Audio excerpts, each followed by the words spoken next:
fountain water, the jade merchant's daughter. Mountains of the moon, Electra, bow and bend to me. Hi ho, the carrion crow, fal-de-ral-de-riddle. Hi ho, the carrion crow, bow and bend to me.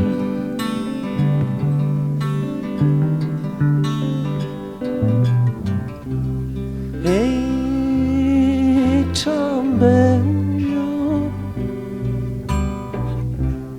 Hey, Laurel. More than laurel you may sow. More than laurel you may sow. Hey, the laurel, hey, the city in the rain.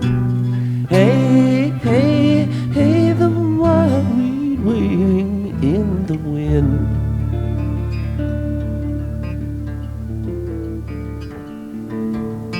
20 degrees of solitude, 20 degrees in all the dancing kings and wives assembled in the hall. Lost is the long and loneliest time, fairy Sybil flying all along the mountains of the moon.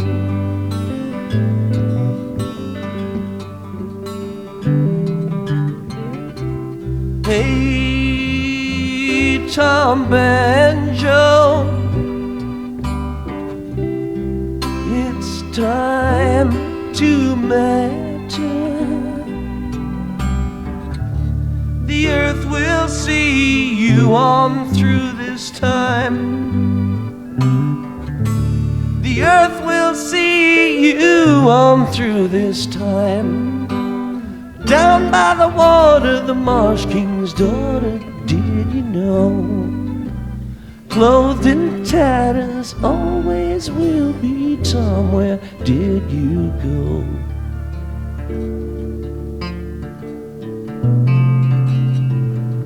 Mountains of the moon, Electra, mountains of the moon. All along the mountains of the moon. I hold the carrion crow, fal-de-ral-de-riddle. I hold the carrion crow, bow and bend to me.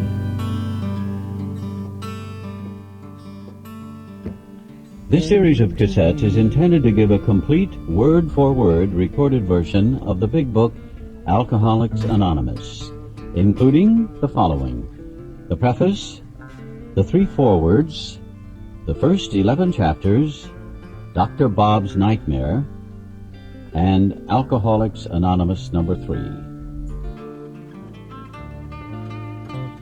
Preface. This is the 3rd edition of the book Alcoholics Anonymous. The first edition appeared in April 1939, and in the following 16 years, more than 300,000 copies went into circulation. The second edition, published in 1955, reached a total of more than 1,150,000 copies. Because this book has become the basic text for our society and has helped such large numbers of alcoholic men and women to recovery, there exists a sentiment against any radical changes being made in it.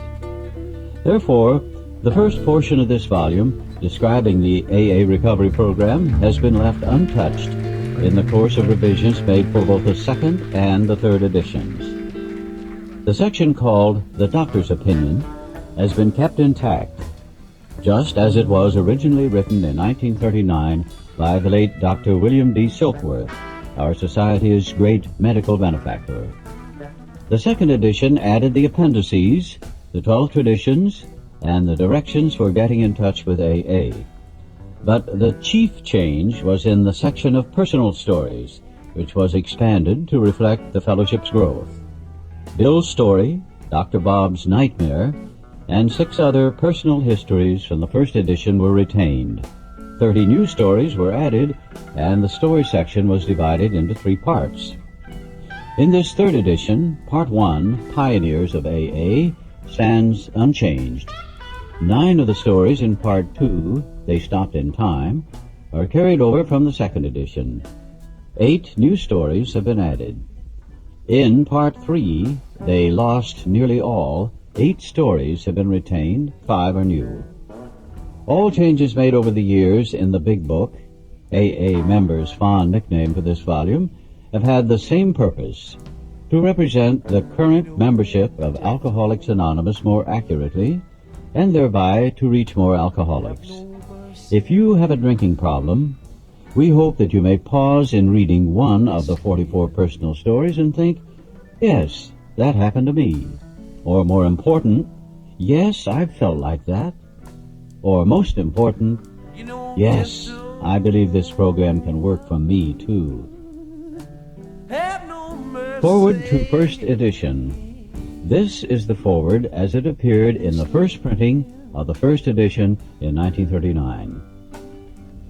We of Alcoholics Anonymous are more than 100 men and women who have recovered from a seemingly hopeless state of mind and body.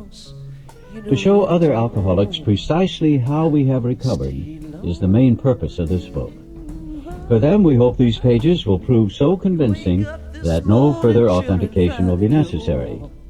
We think this account of our experiences will help everyone to better understand the alcoholic.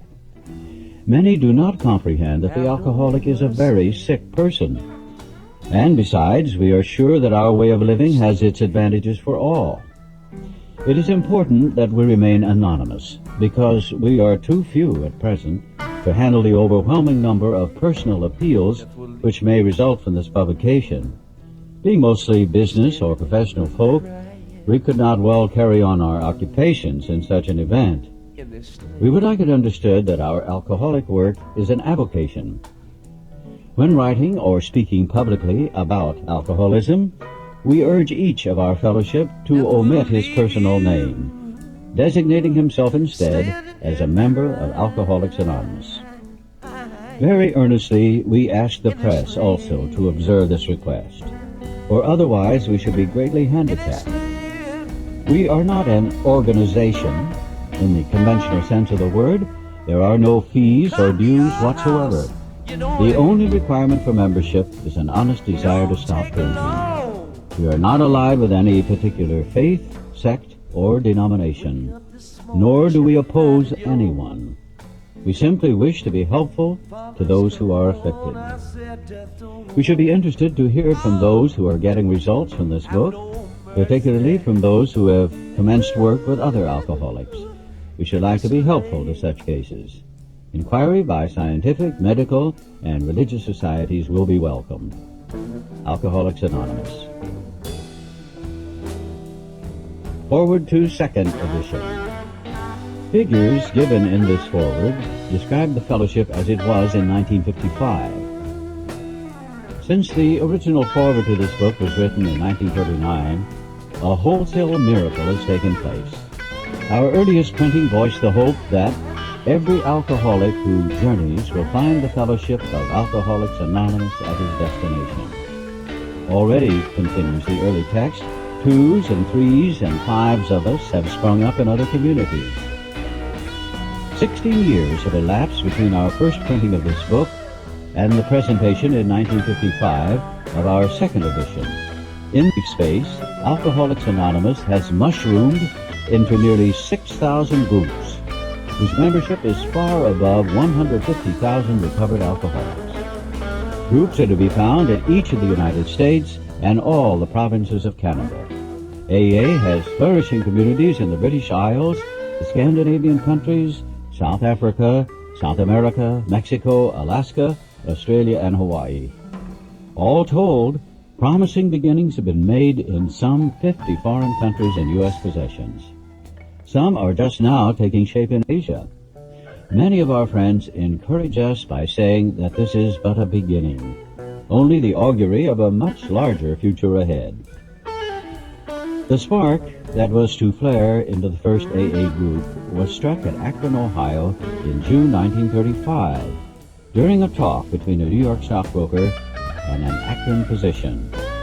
6 months earlier, the broker had been relieved of his drink obsession by a sudden spiritual experience following a meeting with an alcoholic friend who had been in contact with the Oxford groups of magic. He had also been greatly helped by the late Dr. William B. Silkworth, a New York specialist in alcoholism who is now accounted no less than a medical saint by AA members, and whose story of the early days of our society appears in the next pages. From this doctor, the broker had learned the grave nature of alcoholism.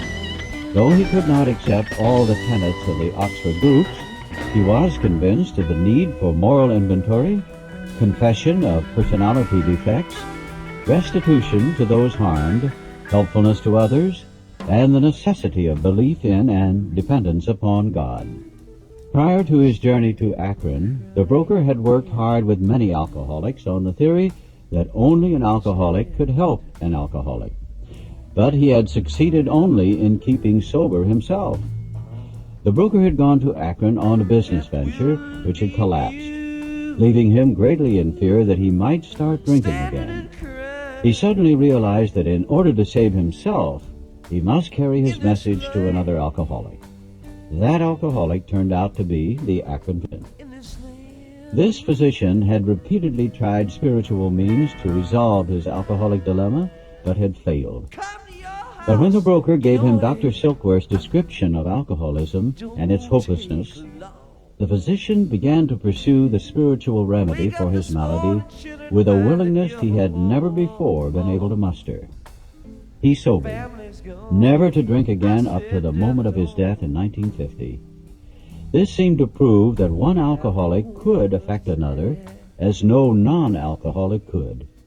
It also indicated that strenuous work, one alcoholic with another, was vital to permanent recovery. Hence, the two men set to work almost frantically upon alcoholics arriving in the ward of the Akron City Hospital. Their very first case, a desperate one, recovered immediately and became AA number 3. He never had another drink. This work at Akron continued through the summer of 1935.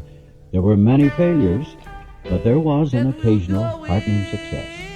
When the broker returned to New York in the fall of 1935, the first AA group had actually been formed, though no one realized it at the time.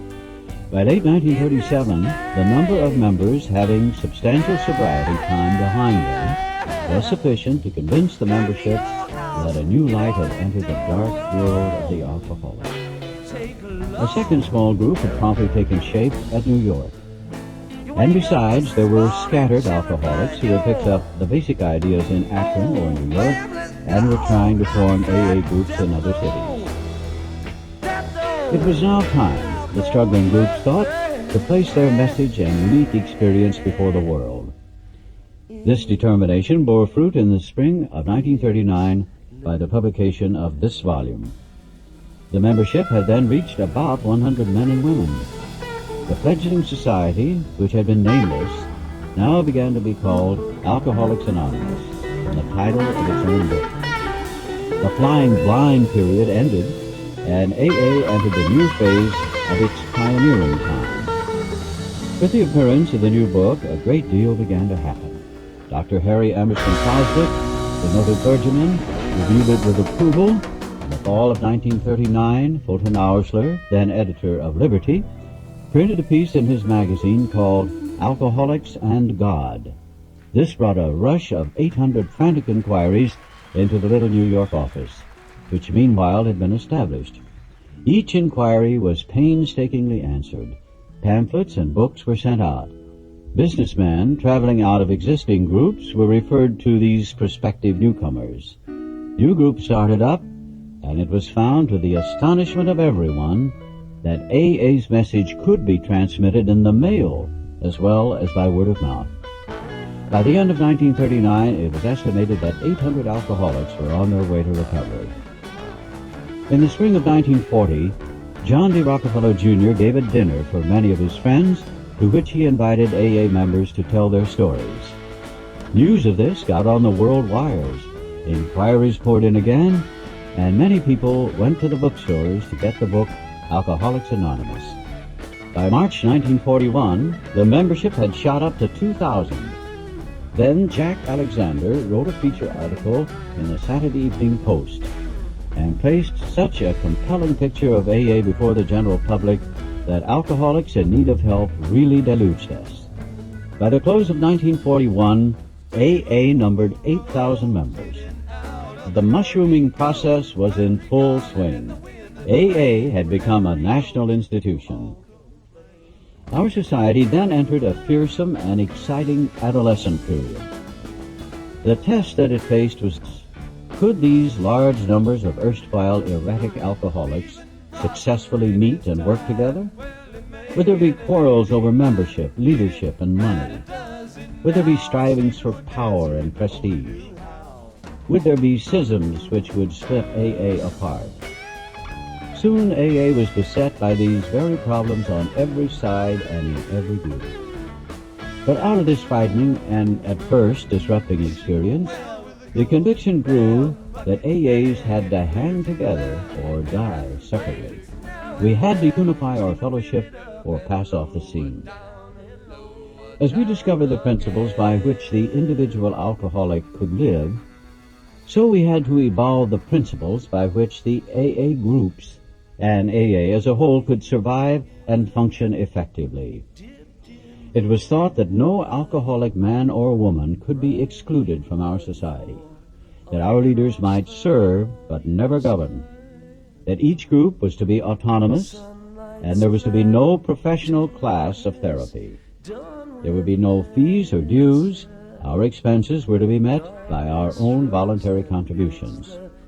There was to be the least possible organization, even in our service centers.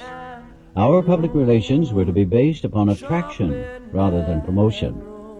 It was decided that all members ought to be anonymous at the level of press, radio, TV, and films, and in no circumstances should we give endorsements, make alliances, or enter public controversies.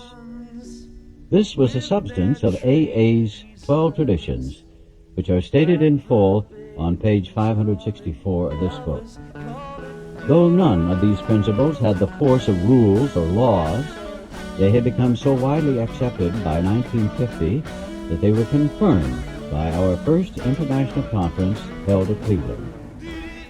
Today, the remarkable unity of AA is one of the greatest assets that our society has.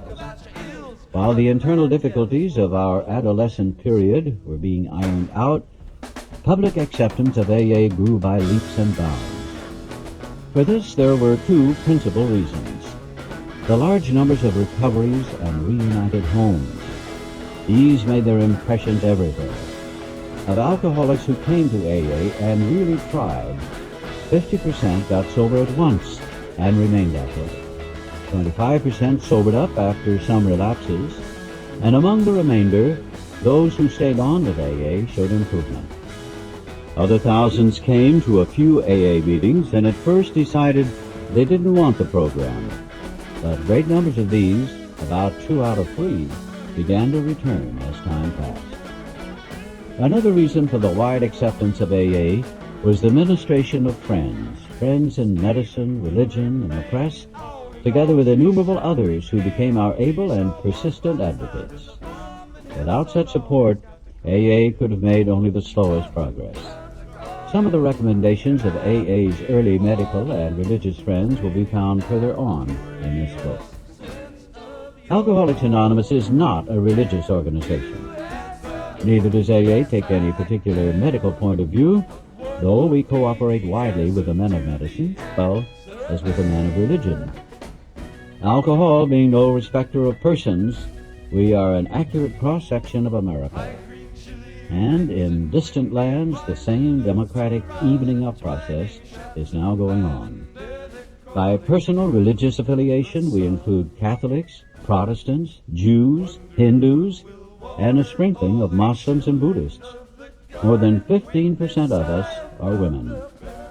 At present, our membership is increasing at the rate of about 7% a year. So far, Upon the total problem of several million actual and potential alcoholics in the world, we have made only a scratch. In all probability, we shall never be able to touch more than a fair fraction of the alcohol problem and all of its ramifications. Upon therapy for the alcoholic himself, we surely have no monopoly. Yet it is our great hope that all those who have as yet found no answer may begin to find one in the pages of this book, and will presently join us on the high road with you people. Forward to third edition.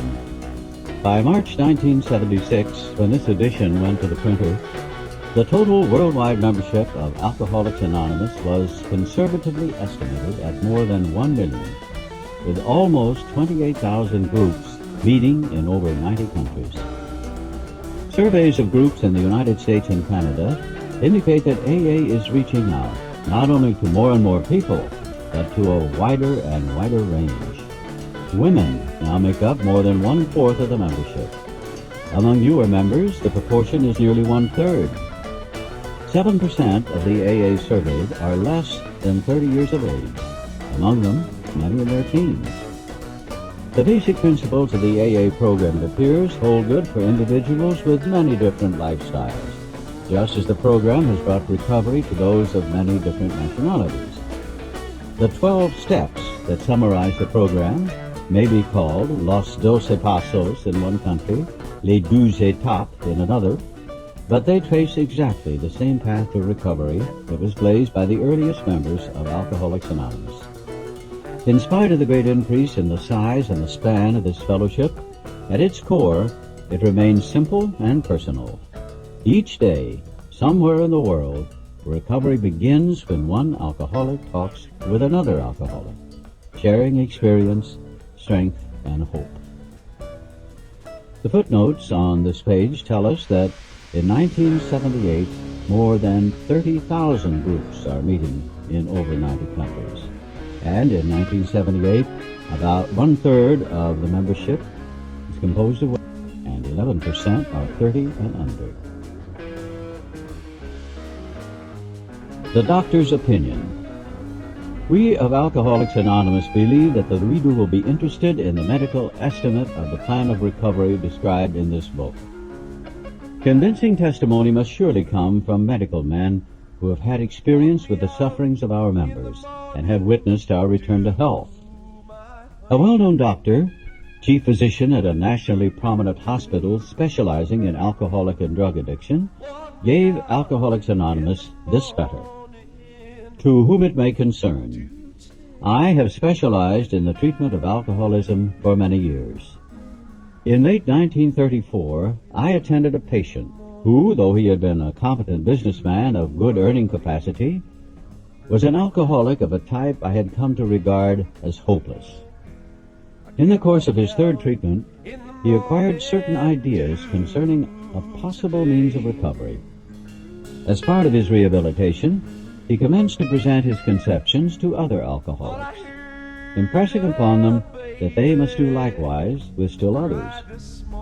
This has become the basis of the rapidly growing fellowship of these men and their families. This man, and over 100 others, appear to have recovered. I personally know scores of cases who were of the type with whom other methods had failed completely. These facts appear to be of extreme medical importance because of the extraordinary possibilities of rapid growth inherent in this group. They may mark a new epoch in the annals of alcoholism. These men may well have a remedy for thousands of such situations. You may rely absolutely on anything they say about themselves. Very truly yours, William D. Silkworth, M.D.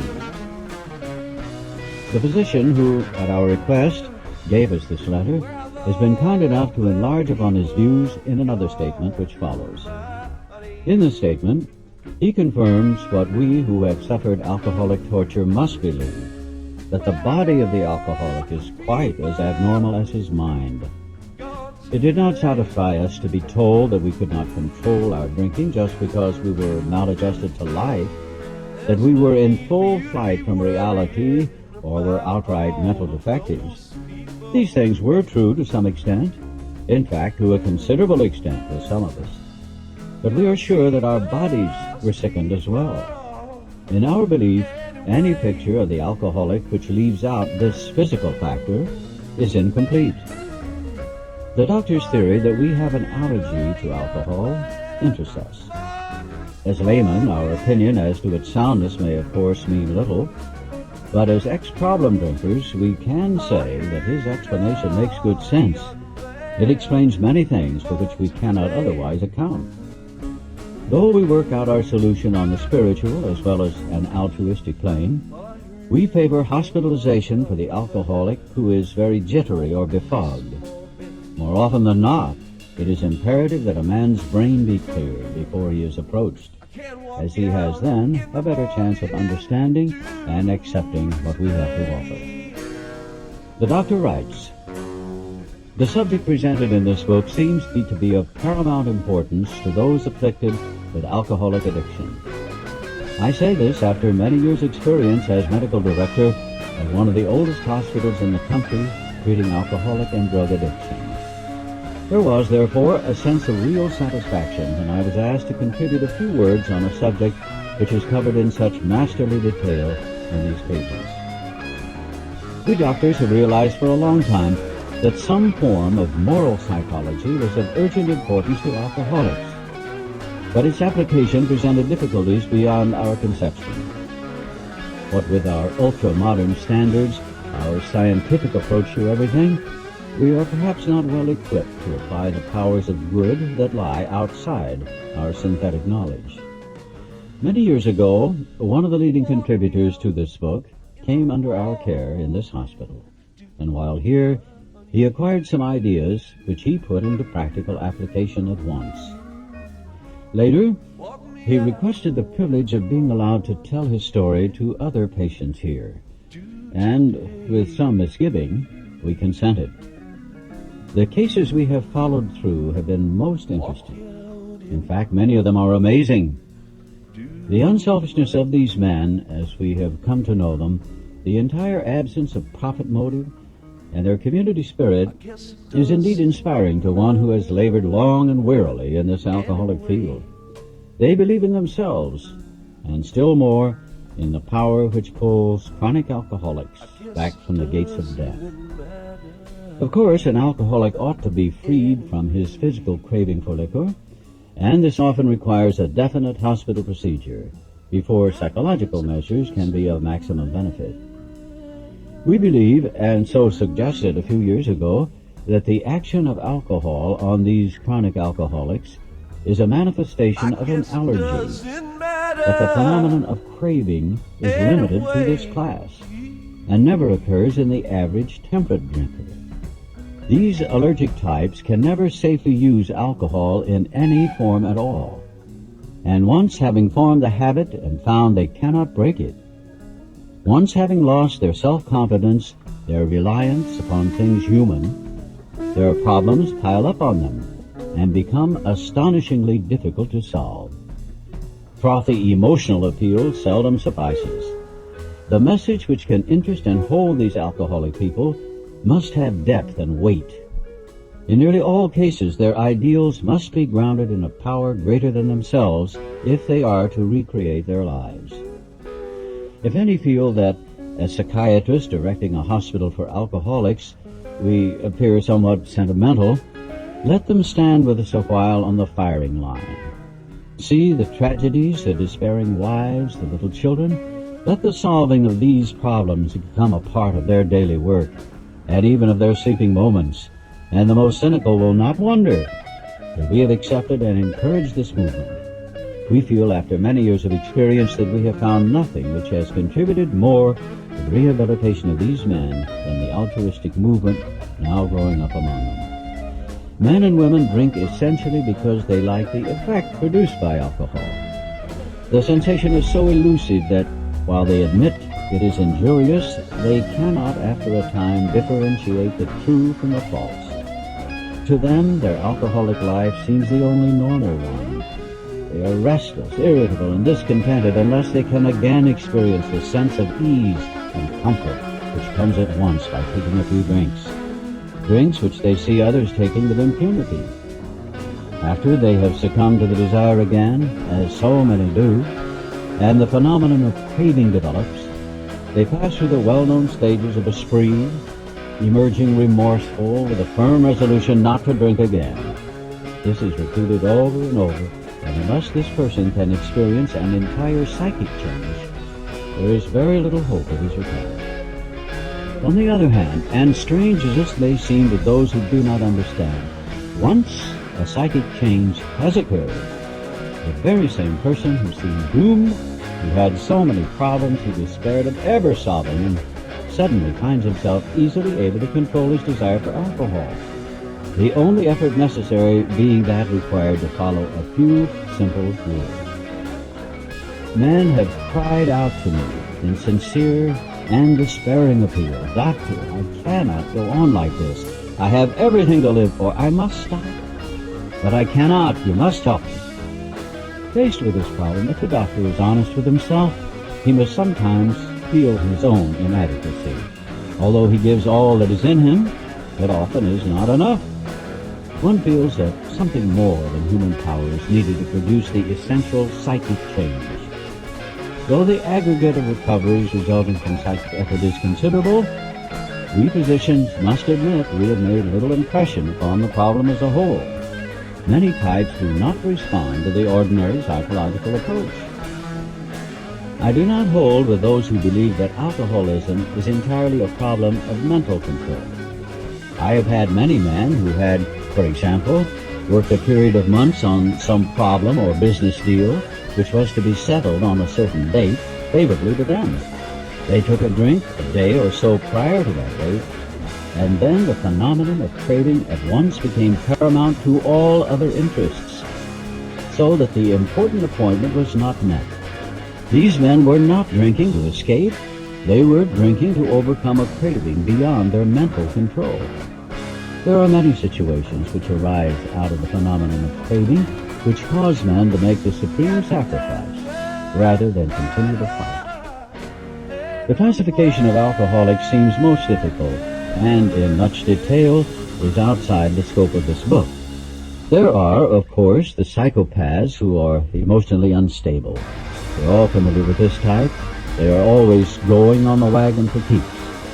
They are over-remorseful and make many resolutions but never a decision. There's the type of man who's unwilling to admit that he cannot take a drink. He plans various ways of drinking. He changes his brand or his environment.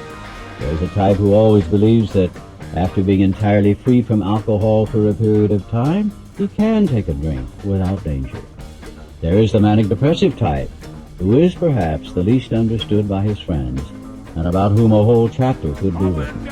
Then there are types entirely normal in every respect except in the effect alcohol has upon them. They are often able, intelligent, friendly people. All these and many others have one symptom in common. They cannot start drinking without developing the phenomenon of craving. This phenomenon, as we have suggested, may be the manifestation of an allergy which differentiates these people and sets them apart as a distinct entity. It has never been, by any treatment with which we are familiar, permanently eradicated. The only relief we have to suggest is entire abstinence.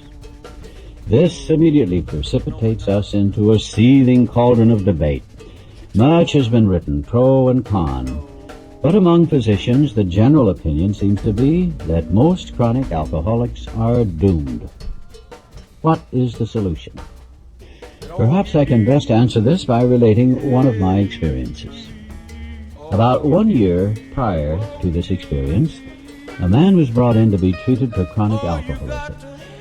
He had but partially recovered from a gastric hemorrhage and seemed to be a case of pathological mental deterioration. He had lost everything worthwhile in life and was only living, one might say, to drink. He frankly admitted and believed that for him there was no hope. Following the elimination of alcohol, there was found to be no permanent brain injury. He accepted the plan outlined in this book. 1 year later, he called to see me, and I experienced a very strange sensation. I knew the man by name and partly recognized his features. But there all resemblance ended. From a trembling, despairing, nervous wreck had emerged a man brimming over with self-reliance and contentment. I talked with him for some time, but was not able to bring myself to feel that I had known him before. To me, he was a stranger, and so he left me. A long time has passed with no return to alcohol. When I need a mental uplift, I often think of another case brought in by a physician prominent in New York. The patient had made his own diagnosis and decided his situation hopeless, had hidden in a deserted barn, determined to die. He was rescued by a searching party and in desperate condition brought to me. Following his physical rehabilitation, he had a talk with me in which he frankly stated he thought the treatment a waste of effort. Unless I could assure him, which no one ever had, that in the future he would have the willpower to resist the impulse to drink. His alcoholic problem was so complex and his depression so great that we felt his only hope would be through what we then called moral psychology. And we doubted if even that would have any effect. However, he did become sold on the ideas contained in this book. He's not had a drink for a great many years. I see him now and then, and he's as fine a specimen of manhood as anyone could wish to meet. I earnestly advise every alcoholic to read this book through, and though perhaps he came to scoff, he may remain to pray. William D. Silkworth, M.D.